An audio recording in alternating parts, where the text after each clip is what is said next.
What? What is this? After finishing the care for my parents who had been in a traffic accident, I hurried home, only to find something waiting for me at the entrance that was not my husband, who I had expected to be worried about me. It was a pair of red women's shoes, not mine, nor my mother-in-law's, but a design of youthful, feminine high heels. Exhausted from the care, I collapsed at the entrance as if I had been struck with a blunt object to the back of my head by the shock. The situation continued to add insult for me, as I heard the voice of a man and a woman coming from the bathroom at the end of the hallway. The woman's moaning voice pierced my ears as it passed through the hallway to the entrance. In that moment, I remembered the days when I had been scolded and ridiculed by my husband, and one possibility crossed my mind. I couldn't believe it. I don't want to believe it. I was confused, but I tried to brace myself and nervously headed towards the bathroom. Would it become the worst story I could imagine? Or just a misunderstanding that would become a laughing matter later? I couldn't abandon my faint hope yet. As I arrived in front of the bathroom door, I heard the laughter of the men and women inside. My heart beat so loudly that I couldn't believe it. I reached out my trembling hand to the door that separated us. My name is Margaret, and I am a housewife. My husband Henry and I met through a traditional arranged marriage, in which our parents introduced us. My father and his father knew each other from college, and they sympathized with each other's family businesses, so they became close friends. My husband's family business had been near bankruptcy in the past, but now it is doing well. My husband was to take over the family business, so he asked me to quit my job.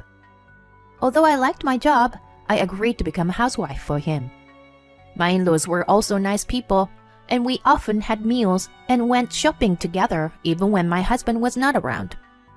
I think we had a very good relationship with both my in-laws and my husband before we got married. However, my husband completely changed after we got married. He often came home late, and we couldn't have a decent conversation. He never apologized or explained why he was late or why he didn't contact me. I had to cook dinner every day and wait for him, not knowing if he would come home or eat outside. But when he did come home, he would complain about the food I had prepared or just ignored me. Since I was always criticized, I was always on edge while doing household chores. At first, I was just bewildered, but after several weeks of this, anger began to well up inside me. Why? Why would you do something like this? Don't you know I have taken the time and effort to make those dishes? Shut up. The ingredients were bought with my money, so it's my right. Despite my numerous protests, my husband continued to act this way. It's my money, my contribution. Don't act all high and mighty when you don't even work. He would constantly throw such words at me. Before I knew it, our conversations as a couple had almost disappeared, and every time we met, my husband would insult me. Hey, Henry, did I do something?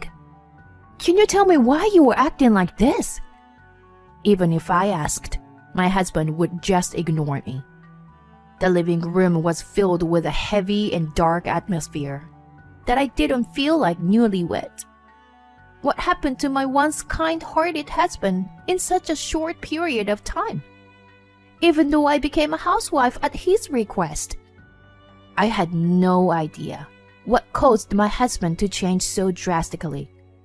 I was exhausted from such days with my husband, and the idea of divorce had crossed my mind several times. I thought about consulting with my parents and in-laws, but I couldn't bring myself to do it, because I thought the problem might be my fault as well. I also thought that it wasn't appropriate to talk about problems between couples to our parents. Thinking that way, I couldn't talk to anyone. Besides, when I recalled the peaceful and happy days with my husband before we got married, I couldn't bring myself to divorce him. As I continued to struggle with myself, my husband continued to throw me insults. Feeling at my wits' end with such days, I began to only do the bare minimum of housework during the day and shut myself up in my room to avoid seeing my husband. I thought about going back to my parents' house, but since I had married late, I couldn't bring myself to embarrass my parents. Then, one day, I received a call from the hospital. It was to inform me that my parents had been in a traffic accident and had been taken to the hospital. I hurried to the hospital, and there were my parents, who were wearing bandages and looked painful. According to the doctor, their injuries were not life-threatening, but they would have difficulty with their daily activities for a while. Although it wasn't bad enough for a long hospitalization, both of them seemed to have hit their head. Since they had injured their legs as well, it would be better if someone in the family could take care of them. The doctors also said that if my parents wished, they could receive physical therapy at the hospital. However, I respected my parents' opinion of wanting to spend their recovery time at home instead of an unfamiliar hospital. As a result, it was decided that I would accompany them and take care of them at home. Since I had rushed out of the house when I received the call, I went home to pick up my things to stay at my parents' house. I packed the bare minimum of clothes and necessities into a carry-on bag. It seems that my husband was puzzled by my hasty departure, so he came to peek into my room. When I explained the situation to him, that I would be leaving home for a while, he said, Are you saying that you'll be taking care of your parents instead of doing housework? There is no serious health problem, is there? You are a full-time homemaker. And now you're giving up your only job? My husband seems completely uninterested in my desire to be with my parents. I was so sad and frustrating that my husband belittles my parents. I felt like I had reached the limit of my current lifestyle, and maybe something could change if I separated from him. Anyway, I don't think I can come back for a while. See ya. I said that and headed to the hospital, ignoring my husband's insults. Although my parents had to be hospitalized for examination, they were lucky enough to be discharged in a few days because they were otherwise healthy. Few weeks passed since the accident. Then one day, while I was continuing to take care of my parents at home, I received a call from my cousin. She said she could come and help during her long vacation from work. With my cousin's help, I returned home earlier than planned. Since my parents were good friends with my in-laws, it became a daily routine to report my parents' well-being to my mother-in-law while I was at my parents' house. I walked home while talking to my mother-in-law on the phone. I was a little nervous about when was the last time I had a proper conversation with my husband. If we could return to the relationship we had before we got married, by physically living apart, that would be great. I opened the front door with such a faint hope in mind. However, what I found at the entrance froze me. It was a pair of women's bright red high heel. It was definitely not mine or my mother-in-law's. And the situation continued to worsen for me. I could hear a man and a woman's voice coming from the bathroom at the end of the hallway. The woman's moaning voice pierced my ears as it passed through the hallway and reached me at the entrance. Along with the feeling of sadness, there was also a sense of resignation that this was bound to happen.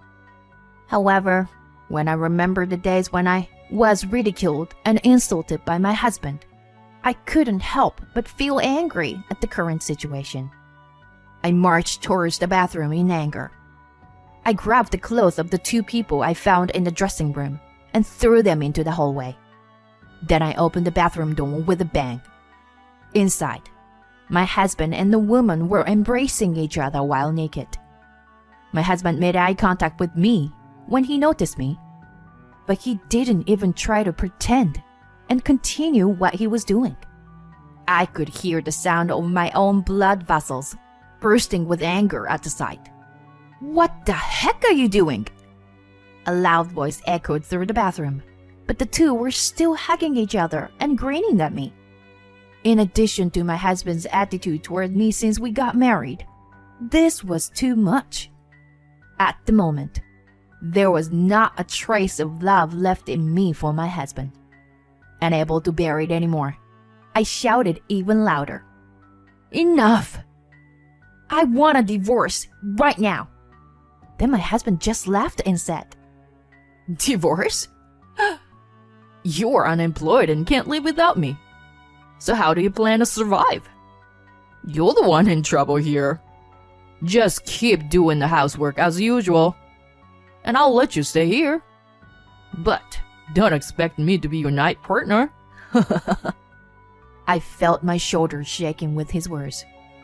Then, the woman he was having an affair with looked down on me and snickered. The two of them laughed and breathed heavily, filling the bathroom with their mockery. At that moment, someone's voice echoed through the bathroom. "Do you even know what you're saying? What a stupid son you are! I can't believe it!" It was my mother-in-law. She was furious. Surprised by her anger, my husband and his mistress froze in their tracks. Only I knew where this voice was coming from. "Huh, you didn't notice, did you? I was on the phone with your mother the whole time." Yes, the call I made to my mother-in-law on my way back from my parents' house was still ongoing. My mother-in-law, who apparently realized that something was wrong from my voice, was scolding my husband through the screen. The sight of the two of them panicking and flustered while naked was quite comical. Having had enough, I decided to enjoy this situation to the fullest. "Well, your mother may not even know what's going on, so I'm going to switch to video chat now," I said, operating my smartphone in my right hand to switch to video chat. Then I aimed the camera at my husband and his mistress and started broadcasting the whole thing. "So, I just got home from my parents' house. Then I heard a strange voice coming from the bathroom. So I went to check it out and found this situation. I was so surprised because my husband and his mistress were getting along so well, you know? Well, now they're taken aback by the sudden appearance of the camera and seems to lose their mood." "Oh, are you too embarrassed?" "Oh, well, he began to looking for his clothes now. But there are no clothes left in the dressing room. Where could they be?" Margaret, what are you doing? Stop the camera. Do you think you can get away with this?" "What? You're the one who can't get away with this. Cheating is illegal in this state, you know?" Don't mess with me." "I think it's you who's messing around here." My husband was panicking as I spoke while suppressing my laughter, and my mother-in-law was furious at her son's misconduct. The mistress was crying and looking for her clothes in a state of confusion. My father-in-law, who apparently heard his wife scream through the call screen, also joined in and yelled at his son along with his wife. "What have you done to the family who saved our company?" What? Saved our company? What are you talking about, Dad?" You didn't know, did you?" Then I explained to my confused husband a story. The story is about when my in-laws' family business was in trouble in the past. My father was the one who helped them financially and got them out of trouble. I asked both parents not to explain the circumstances to my husband when we were to meet for the matchmaking. I didn't want my husband to feel like he owed us something, and I wanted to establish a fair relationship. His parents had only introduced him to the daughter of an acquaintance from work. Now that the truth was revealed, my husband's face turned pale. If I had known, I wouldn't have done this. Why didn't you tell me earlier? What? So, you're saying you behave differently depending on the other person's position? I knew it. I knew you were that kind of human being. You. How despicable. Seeing my husband's shoulders shake at his father's words, I came to a conclusion. The reason he made me a housewife was his strategy to establish dominance. I was just the one who did all the housework and acted as his punching bag for his stress. It wasn't because of something I did or because his feelings changed. He's always been this disappointing human being. Suddenly, all the days of my patience and anger seemed foolish, and I felt like laughing. I'm glad I never told you. I'm glad I never told the truth before, because now I can see your true nature clearly. I wonder if your affair partner really thinks there's something good about a man like you? As I speak, I hold up the face of the affair partner to the camera. Then my mother-in-law yelled loudly, You! I thought I'd seen you before. You're one of our employees, aren't you? What on earth have you two been doing together? Then, my father-in-law's loud sigh of disappointment can be heard through the speaker, as they seem to be at their wits' end. You two. Don't think you're getting off that easy. You're going to take responsibility for this. Be prepared. While my husband drops to his knees in shock, and the affair partner starts to cry, I smile and say, So, I guess this means we're getting a divorce. Then I said to my in-laws, I'm sorry for this, suddenly causing you both so much trouble.